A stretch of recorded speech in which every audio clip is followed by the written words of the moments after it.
Good morning students. Last जो हमारी class थी उसमें हम लोगों ने मेंस्ट्रुअल साइकिल का डिस्क्रिप्शन दिया था, डिस्कशन किया था। ठीक है, आज मैं मेंस्ट्रुअल साइकिल से रिलेटेड कुछ डायग्राम्स या कुछ चार्ट्स जो मैंने मेंशन किया था वो आप लोगों को सेंड करूँगी, तो उससे जो है you can correlate more easily because it will be showing the chart as a whole. Means कि क्या क्या इवेंट्स हो रहे हैं उस डिफरेंट इवेंट्स के टाइम पे, डिफरेंट हार्मोन्स के कंसंट्रेशंस या लेवल्स कैसे होते हैं। ठीक है, कौन से इवेंट में क्या हो रहा है, कौन से डे पर हो रहा है। ठीक है, तो ये सारे जो पार्ट्स हैं या सारे जो प्रोसीजर्स हैं वो एक पर्टिकुलर चार्ट में ही एक साथ मेंशन रहेंगे, तो it will become more easier for you to understand. ठीक है, आज थोड़ा आगे बढ़ते हैं हम लोग आते हैं हमारे नेक्स्ट टॉपिक पे, that is disorder of the menstrual cycle. ठीक है, मेंस्ट्रुअल साइकिल क्योंकि एक कम्प्लीटली हार्मोनल प्रोसेस होता है, हार्मोनली कंट्रोल्ड होता है, तो it is obvious and it is very natural कि there might be some disorders of the menstrual cycle, क्योंकि हर पर्सन की बॉडी का जो हार्मोनल बिल्डअप है या जेनेटिक बिल्डअप है दैट इज़ डिफरेंट। तो पर्सन टू पर्सन जो है हार्मोन्स के लेवल जो है वो चेंज हो सकते हैं, जेनेटिक्स जो है वो चेंज होता है। ठीक है, तो इस वजह से डिफरेंट डिसऑर्डर्स जो है वो कई लोगों में देखने के लिए मिल सकते हैं। ठीक है, तो these over here I have listed some of the most common disorders of the menstrual cycle. ठीक है, सबसे पहला है एमेनोरेजिया। ठीक है, एमेनोरिया। ठीक है, एमेनोरिया का क्या मीनिंग होता है? एब्सेंस ऑफ द मेंसेस और absence of the menstrual cycle. Menstrual cycle का स्टार्ट नहीं होना, मेंसेस का स्टार्ट नहीं होना, that is known as amenorrhea. ठीक है, सेकेंड इज मेनोरेजिया। मेनोरेजिया का मीनिंग क्या है? मेनोरेजिया एक ऐसा डिसऑर्डर है जहाँ पे मेंस्ट्रुअल साइकिल जो है उसमें ब्लीडिंग बहुत ज़्यादा होती है, बहुत हैवी ब्लीडिंग होती है। इस वजह से जिस पर्सन को मेनोरेजिया का डिसऑर्डर होता है, जिस गर्ल को या जिस वुमन को, ठीक है, उनको जनरली देखा गया है कि दे आर सीवियरली एनेमिक, क्योंकि मेंस्ट्रुअल साइकिल में बहुत ज़्यादा ब्लीडिंग उनकी हो जाती है। ठीक है, नेक्स्ट इज मेनोमेट्रोहेजिया। ठीक है, मेनोमेट्रोहेजिया। ठीक है, इसका मीनिंग क्या है? इस डिसऑर्डर में जो है एक तो ब्लीडिंग भी एक्सेसिवली होती है, उसके बाद जो मेंस्ट्रुअल साइकिल रहता है वो भी इरेगुलर रहता है। ठीक है, मतलब कि जैसे नॉर्मल मेंस्ट्रुअल साइकिल जो है वो हर महीने या 28 to 29 डेज में रिपीट होता है, तो इस कंडीशन में एक तो मेंस्ट्रुअल साइकिल रेगुलर नहीं होता, ठीक है, रैंडमली कभी भी हो जाता है, और जब कभी भी होगा तो ब्लीडिंग बहुत ज़्यादा एक्सेसिव होती है। ठीक है, नेक्स्ट इज मीनोलिप्सिस। ठीक है, मीनोलिप्सिस का मतलब है temporary stoppage of the menstrual cycle. ठीक है, temporary stoppage of the menstrual cycle में B for 2 or 3 months or 2 or 3 years। ठीक है, so that is also a variation which we can see over here. ठीक है, अब मीनोलिप्सिस होता क्यों है?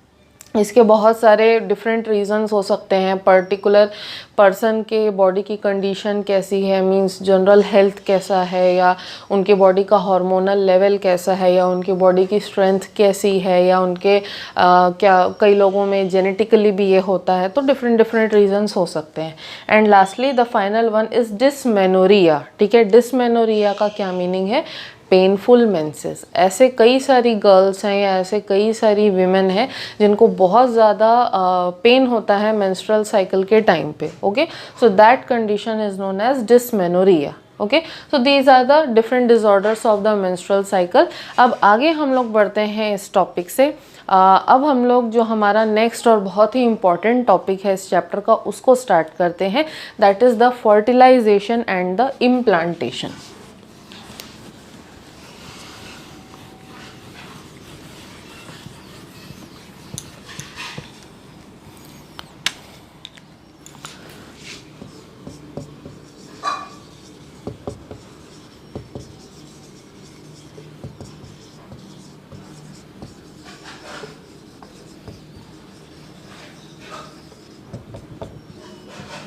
Okay, so our next topic is fertilization and implantation. बहुत ही ज़्यादा इम्पॉर्टेंट टॉपिक है क्योंकि इसमें कई सारे इम्पॉर्टेंट इवेंट्स जो हैं वो मेंशन्ड है, ठीक है। और ये टॉपिक जो है एग्ज़ाम पॉइंट ऑफ व्यू से काफ़ी वेटेज रखता है, ठीक है। तो इसको वन बाय वन हम लोग देखेंगे। अब फर्टिलाइजेशन होता क्या है? Fertilization simply is the fusion of gametes, ठीक है। फ्यूजन ऑफ गैमेट्स, इसका मतलब क्या है? Fusion of the sperm and the egg और द ओवम, ठीक है। So the fusion of the sperm and the ovum is known as the fertilization, ठीक है। अब फर्टिलाइजेशन की साइट क्या होती है? ये मैंने आप लोगों को जब फीमेल रिप्रोडक्टिव सिस्टम बताया था, एक्सप्लेन किया था, उस टाइम पे भी मैंने बताया था कि जो ओविडक्ट होता है यानी कि जो फैलोपियन ट्यूब होता है, फैलोपियन ट्यूब में वो लोकेशन या वो एरिया जहाँ पर एम्प्यूला और इस्थमस का जंक्शन होता है, ठीक है। ओविडक्ट के जो पार्ट्स होते हैं एम्प्यूला और इस्थमस, जहाँ पर एम्प्यूला और इस्थमस का जंक्शन होता है वहाँ पर फर्टिलाइजेशन का जो प्रोसेस है वो होता है, ठीक है। तो आज हम लोगों को देखना है कि फर्टिलाइजेशन होता कैसे है, ठीक है। अब फर्टिलाइजेशन के टॉपिक पे तुरंत पहुंच जाने के पहले, ठीक है, और कुछ इवेंट्स हैं जिनके बारे में हमको पढ़ना ज़रूरी है, ठीक है। तो फर्टिलाइजेशन के भी पहले बहुत सारे ऐसे इवेंट्स होते हैं जिनका डायरेक्ट रिलेशन होता है फर्टिलाइजेशन से, ठीक है। तो वन बाय वन ये सारे इवेंट्स के बारे में हम लोग पढ़ेंगे, ठीक है। So first event is the arrival of ovum. Second event is the insemination.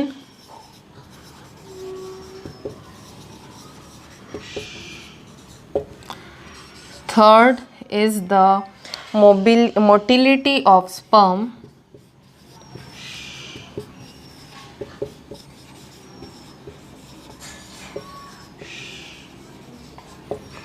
Fourth is capacitation of sperms.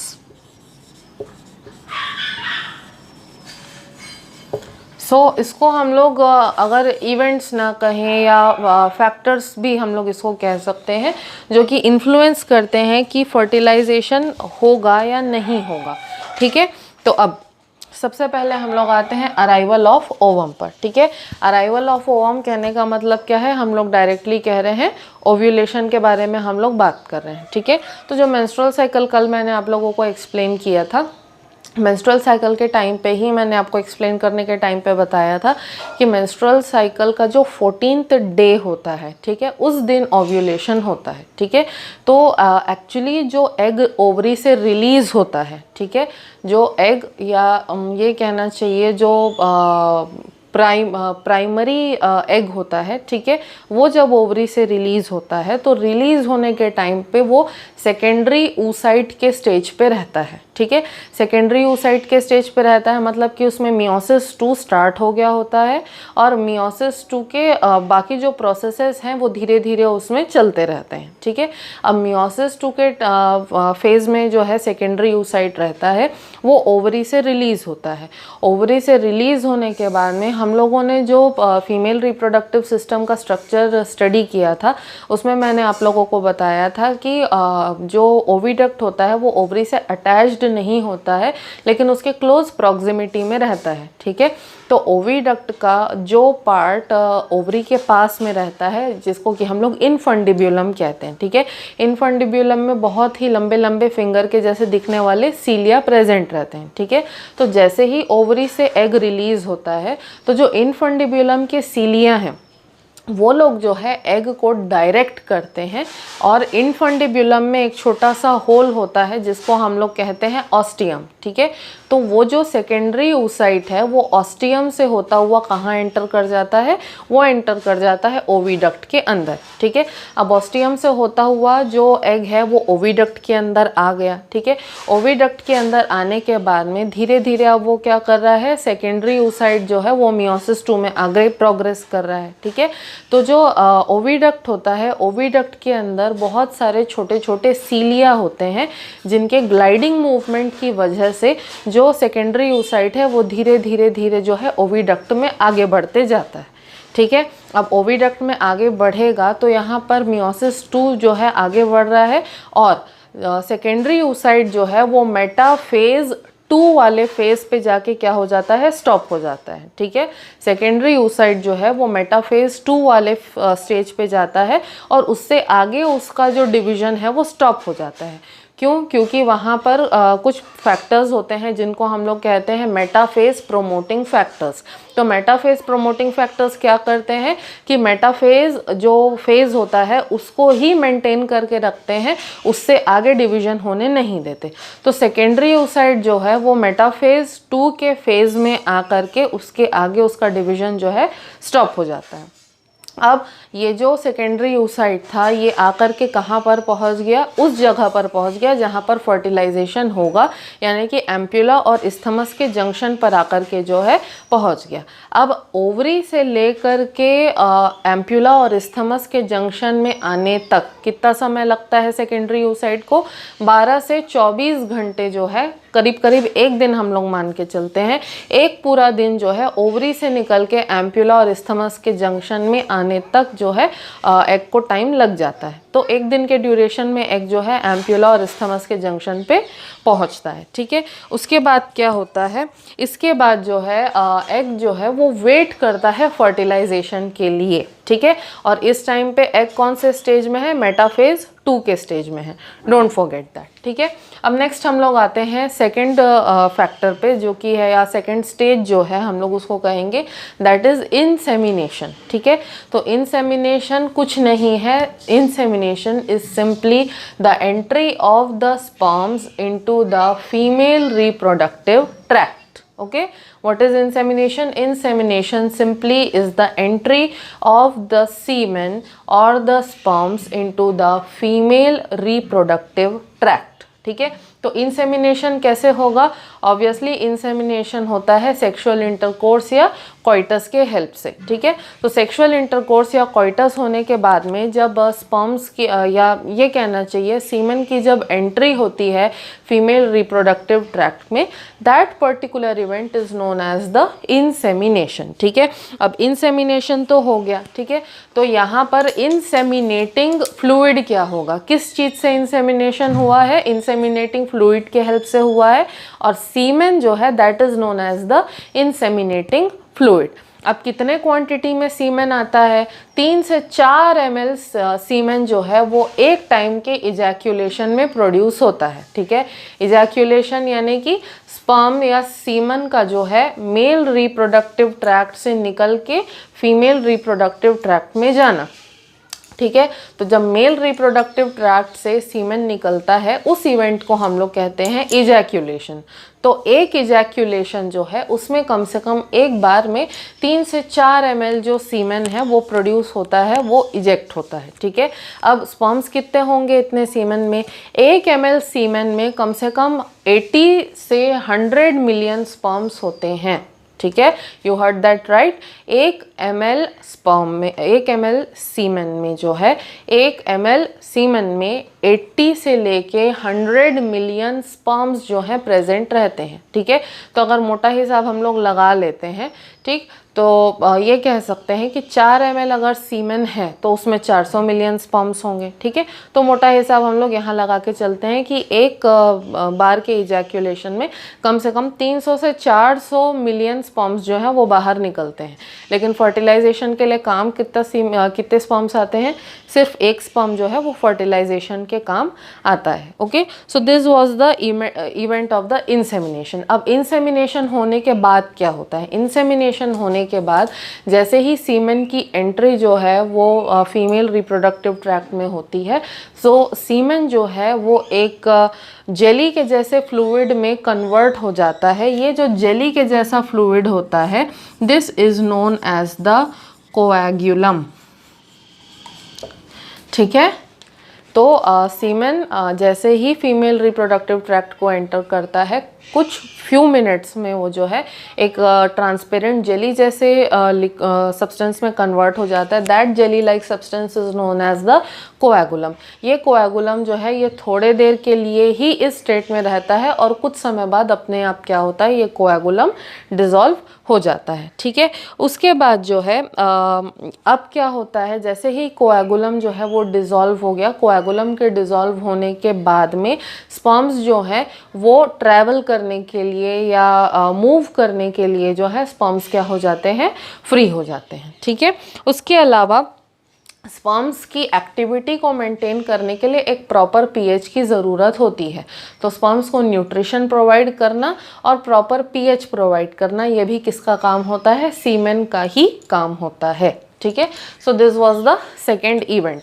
अब थर्ड इवेंट है मोटिलिटी ऑफ द स्पर्म्स। ठीक है, स्पर्म्स के बारे में जैसे मैंने आप लोगों को बताया कि उनके अंदर मूवमेंट होता है, मोटिलिटी होती है। ठीक है, लेकिन हमको कैसे पता कि स्पर्म्स जो हैं एक पर्टिकुलर डायरेक्शन में यानी कि एग के डायरेक्शन में ही जाएंगे, क्योंकि जाने के लिए तो यूट्रस इतना बड़ा है और स्पर्म इतना छोटा है, तो स्पर्म तो कहीं भी भटक के जा सकता है। तो ऐसा कैसे होता है कि स्पर्म्स जो है वो डायरेक्टली एग के डायरेक्शन में या ओवम के डायरेक्शन में ही जाते हैं। ठीक है, ऐसा करने के लिए स्पर्म्स को गाइड करने के लिए बहुत सारे सब्सटेंसेस जो हैं वो यूट्रस के अंदर और सीमेन के अंदर भी प्रेजेंट रहते हैं। ठीक है, अब ये कैसे कैसे प्रेजेंट रहते हैं ये मैं आपको बताती हूँ। जनरली एक नॉर्मल स्पर्म जो है उसकी स्पीड कितनी होती है, उसकी स्पीड होती है 1.5 to 3 mm पर मिनट। ठीक है, this is the normal speed of the sperm 1.5 to 3 mm पर मिनट। ठीक है, ये नॉर्मल स्पीड होता है स्पर्म का। ठीक है, अब स्पर्म जो है इसको गाइड कौन करता है? ठीक है, जनरली जो फीमेल रिप्रोडक्टिव ट्रैक्ट में सर्विक्स होता है। ठीक है, सर्विक्स क्या करता है, वो म्यूकस के लंबे लंबे थ्रेड्स बनाता है। ठीक है, क्या करता है, म्यूकस के लंबे लंबे थ्रेड्स बनाता है जो एक कॉम्प्लेक्स मैश या नेटवर्क जैसा बनाते हैं। और ये जो म्यूकस के थ्रेड्स होते हैं ये एक्चुअली स्पर्म को जो है गाइड करते हैं एग की डायरेक्शन में। ठीक है, उसके अलावा सीमेन का मैंने कंपोजिशन आप लोगों को एक्सप्लेन किया था। सीमेन के अंदर प्रोस्टाग्लैंडिन्स नाम के केमिकल्स होते हैं। ठीक है, ये जो प्रोस्टाग्लैंडिन है प्लस ऑक्सीटोसिन हार्मोन जो फीमेल्स के अंदर प्रोड्यूस होता है ड्यूरिंग सेक्सुअल इंटरकोर्स। ठीक है, तो सीमेन के अंदर जो प्रोस्टाग्लैंडिन्स है और सेक्सुअल इंटरकोर्स से जो फीमेल्स में ऑक्सीटोसिन हार्मोन प्रोड्यूस होता है। ठीक है, तो ये प्रोस्टाग्लैंडिन्स और ऑक्सीटोसिन हार्मोन्स जो हैं दोनों क्या करते हैं कि जो फीमेल रिप्रोडक्टिव ट्रैक्ट है उसके अंदर पेरिस्टाल्टिक मूवमेंट को इनिशिएट करते हैं। तो पेरिस्टाल्टिक मूवमेंट होने से क्या होता है कि जो स्पर्म्स है उनको एक पुश मिलता है, उनको एक पीछे से फोर्स मिलता है जिससे कि स्पर्म्स जो है ज़्यादा से ज़्यादा क्वांटिटी में एग के डायरेक्शन में मूव करते हैं। तो प्रोस्टाग्लैंडिन और ऑक्सीटोसिन के एक्शन की वजह से ऐसा भी हो सकता है कि with in a few minutes sperms जो हैं वो सीधे सीधे एम्प्यूला और इस्थमस के जंक्शन पर पहुंच सकते हैं। ठीक है, तो सर्विक्स के म्यूकस स्ट्रैंड प्लस प्रोस्टाग्लैंडिन जो सीमेन में होता है और ऑक्सीटोसिन जो फीमेल्स में सिक्रीट होता है। ठीक है, ये तीनों चीज़ें मिलकर के स्पर्म को जो है एग के डायरेक्शन में गाइड करती हैं सो दैट स्पर्म्स जो है वो ज़्यादा से ज़्यादा क्वांटिटी में और जल्दी से जल्दी जो है एग के पास तक पहुंच सकें। ठीक है, अब जनरली ये जो स्पर्म्स होते हैं, ठीक है, उनको एग तक पहुंचने के लिए 5 से 6 घंटे लग सकते हैं। ठीक है, 5 से 6 घंटे जो है वो स्पर्म्स को लग सकते हैं एग तक पहुंचने के लिए। और कई बार अगर हम लोग ये बोलें तो स्पर्म्स जो हैं वो फीमेल रिप्रोडक्टिव ट्रैक्ट के अंदर 24 आवर्स तक एक्टिवेटेड मैनर में रह सकते हैं। ठीक है, तो 5 या 6 घंटे में जो है वो एग तक ट्रैवल ज़रूर कर सकते हैं, लेकिन एक्टिवेटेड कितने समय तक रह सकते हैं, 24 आवर्स तक फीमेल रिप्रोडक्टिव ट्रैक्ट में वो लोग एक्टिवेटेड रह सकते हैं। ठीक है, नेक्स्ट अब हम लोग आते हैं कैपेसिटेशन ऑफ स्पर्म्स पे। ठीक है, ये एक बहुत ही इंपॉर्टेंट स्टेप है। क्यों? क्योंकि स्पर्म्स जो हैं वो इंसेमिनेशन के टाइम पे एंटर तो कर जाते हैं फीमेल रिप्रोडक्टिव ट्रैक्ट को, लेकिन वो एक्टिवेटेड नहीं होते हैं। एक्टिवेटेड कहने का मतलब ये है कि स्पर्म्स के ऊपर और स्पर्म्स के आसपास कई सारे ऐसे सब्सटेंसेस होते हैं जो कि स्पर्म को रोकते हैं एग को फर्टिलाइज करने से। ठीक है, तो ये जो सब्सटेंसेस होते हैं, ठीक है, जो कि स्पर्म के ऊपर प्रेजेंट हैं और उसको ओवम को फर्टिलाइज करने से रोकते हैं, these substances are known as the decapacitation factors. ठीक है, तो ये जो डीकैपेसिटेशन फैक्टर्स हैं ये स्पर्म को फर्टिलाइजेशन करने से क्या करते हैं, रोक करके रखते हैं। ठीक है, तो अब ये डीकैपेसिटेशन फैक्टर्स को रिमूव करना ज़रूरी है, क्योंकि अगर इनको रिमूव नहीं करेंगे स्पर्म्स के ऊपर से तो स्पर्म्स जो है वो ओवम को फर्टिलाइज नहीं कर पाएंगे। ठीक है, तो अब ये डीकैपेसिटेशन जो है ये होता कैसे है। ठीक है, डीकैपेसिटेशन जो है वो होगा डिफरेंट सब्सटेंसेस के हेल्प से। ठीक है, अब जो फीमेल जेनिटल ट्रैक्ट होता है उसके अंदर कुछ प्रोसेसेस होते हैं जिनके वजह से डीकैपेसिटेशन जो है स्पर्म्स का वो हो पाता है। ठीक है, तो उनको मैं वन बाय वन यहाँ पर राइट डाउन करूँगी।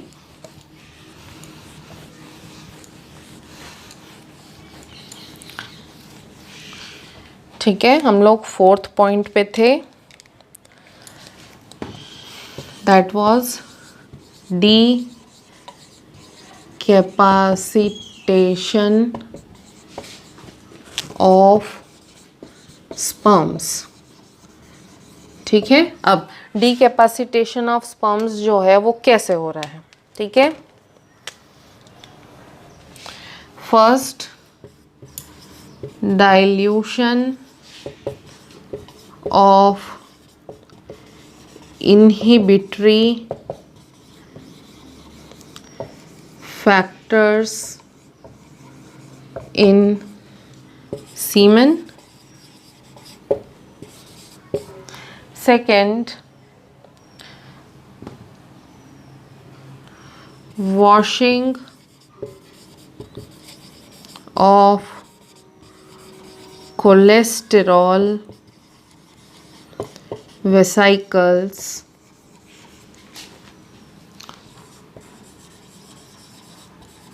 surrounding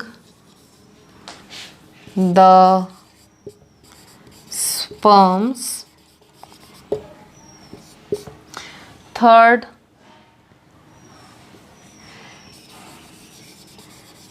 removal of cholesterol membrane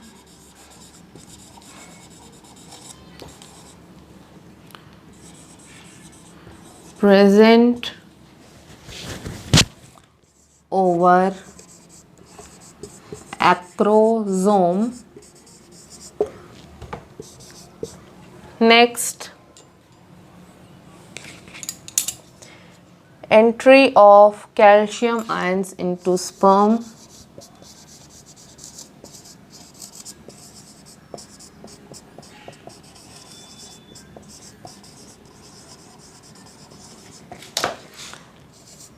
Next,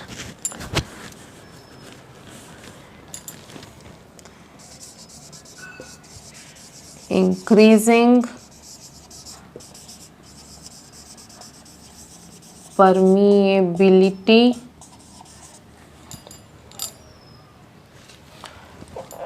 of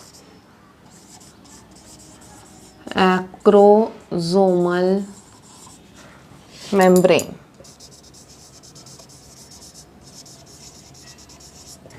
ठीक है, तो डीकैपेसिटेशन ऑफ स्पर्म्स जो है कैसे हो रहा है, 5 स्टेप में हो रहा है। पहला है dilution of inhibitory factors in semen. Semen में जो इनहिबिटरी फैक्टर्स होते हैं they are some sort of proteins. ठीक है, तो उनका डाइल्यूशन होता है सबसे पहले। उसके बाद क्या होता है कि स्पर्म्स जो हैं उनके चारों तरफ कोलेस्ट्रॉल का कुछ कोलेस्ट्रॉल के जो पार्टिकल्स होते हैं या कोलेस्ट्रॉल के वेसाइकल्स जिनको हम लोग कहते हैं, क्योंकि फैट है वो, ठीक है, तो उसकी इस तरीके से छोटे छोटे वेसाइकल्स या मिसेल्स जो हैं वो बनते हैं, ठीक है। तो कोलेस्ट्रॉल के जो वेसाइकल्स स्पर्म्स को सराउंड करते हैं, ठीक है, उनकी रिमूविंग होती है। उसके बाद removal of cholesterol membrane present over acrosome. तो जो स्पर्म का हेड होता है, ठीक है, जो मैंने स्पर्म का स्ट्रक्चर दिखाया था उसमें स्पर्म का हेड होता है। स्पर्म का जो हेड वाला पार्ट है उसके टिप को हम लोग एक्रोसोम बोलते हैं, ठीक है। तो एक्रोसोम जो है उसके ऊपर कोलेस्ट्रॉल का एक लेयर होता है, ठीक है। तो कोलेस्ट्रॉल के लेयर का रिमूवल होता है, ठीक है। कोलेस्ट्रॉल के लेयर का जब रिमूवल होता है, इससे क्या होता है, ये जो एक्रोसोम है, ठीक है, एक्रोसोम जो है वो फुल्ली एक्सपोज हो जाता है। और एक्रोसोम का जो मेम्ब्रेन होता है, एक्रोसोम के ऊपर भी मेम्ब्रेन प्रेजेंट होता है, प्लाज्मा मेम्ब्रेन, तो वो जो प्लाज्मा मेम्ब्रेन है वो वीक हो जाता है, ठीक है। अब इसके बाद क्या होता है, प्लाज्मा मेम्ब्रेन जो है वो यहाँ पर वीक हो गया। इससे क्या होगा कि प्लाज्मा मेम्ब्रेन की परमिएबिलिटी जो है वो इंक्रीज हो जाती है। तो कैल्शियम के जो आयंस हैं वो स्पर्म्स के अंदर इजीली एंटर कर जाते हैं, ठीक है। अब कैल्शियम के आयंस जब स्पर्म के अंदर एंटर कर जाते हैं तो एक्रोसोम का जो मेम्ब्रेन है वो हाईली परमिएबल हो जाता है, ठीक है। जिससे कि अब क्या होगा, कैल्शियम की एंट्री जैसे ही स्पर्म्स में होती है तो स्पर्म का जो टेल होता है, ठीक है, वो हाईली एक्टिवेटेड हो जाता है, ठीक है। तो स्पर्म्स का जो टेल था पहले उसमें इस तरीके का ग्लाइडिंग मूवमेंट होता है, ठीक है। जब तक कैल्शियम की एंट्री नहीं होती है तब तक ऐसा ग्लाइडिंग मूवमेंट होता है। और जैसे ही कैल्शियम की एंट्री हो जाती है स्पर्म्स में तो इस तरीके का जो मूवमेंट है, इस तरीके का बीटिंग मूवमेंट जो है, इसको व्हिप्लैश मूवमेंट कहते हैं। व्हिप्लैश मतलब चाबुक, चाबुक को अगर चलाएंगे, ठीक है, तो चाबुक में किस तरीके का, इस तरीके का मूवमेंट होता है, ठीक है। तो इस तरीके के मूवमेंट को व्हिप्लैश मूवमेंट बोलते हैं। तो जो ग्लाइडिंग मूवमेंट पहले चल रहा था वो कैल्शियम की एंट्री होने के बाद में व्हिप्लैश मूवमेंट में कन्वर्ट हो जाता है। और ये जो है व्हिप्लैश मूवमेंट से जो है स्पर्म्स की मोटिलिटी बहुत ज़्यादा इंक्रीज हो जाती है और स्पर्म्स जो है और ज़्यादा फास्टर मूव करने लगते हैं एग के डायरेक्शन में, okay. So what happened over here कि अब क्या हुआ, अब जो है sperm they are decapacitated. Now the sperms, they are completely active and they are able to fertilize any ovum, ठीक है। सो in these 5 or 4 different steps that I have explained to you, ये जो 4 steps हैं इनके help से जो है pregnancy के लिए या फर्टिलाइजेशन के पहले की जो प्रिपरेशन है वो कंप्लीट होती है। और स्पर्म्स का डीकैपेसिटेशन होने के बाद में ही जो एक्चुअल फर्टिलाइजेशन का इवेंट है वो आगे प्रोसीड हो पाता है, ठीक है। तो ये कह सकते हैं हम लोग कि ये सारी फर्टिलाइजेशन के पहले की तैयारी थी, ठीक है। अब फर्टिलाइजेशन के लिए सारी तैयारियां हो गई, सारे इवेंट्स कंप्लीट हो गए, तो फर्टिलाइजेशन जो है अब उसको रोकने के लिए और कोई चीज़ सामने नहीं है, तो वो फर्टिलाइजेशन का जो इवेंट है अब वो इजीली हो सकेगा, ठीक है। सो आई होप कि ये चारों जो चीज़ें हैं ये आप लोगों को क्लियर है। नेक्स्ट जो हमारी क्लास होगी उसमें एक्चुअली हम लोग जो फर्टिलाइजेशन के इवेंट्स हैं और इम्प्लांटेशन कैसे होता है उस टॉपिक से डील करेंगे, ठीक है। तब तक अगर कोई सा भी डाउट है आप लोगों को इस टॉपिक में तो you can ask me. Thank you.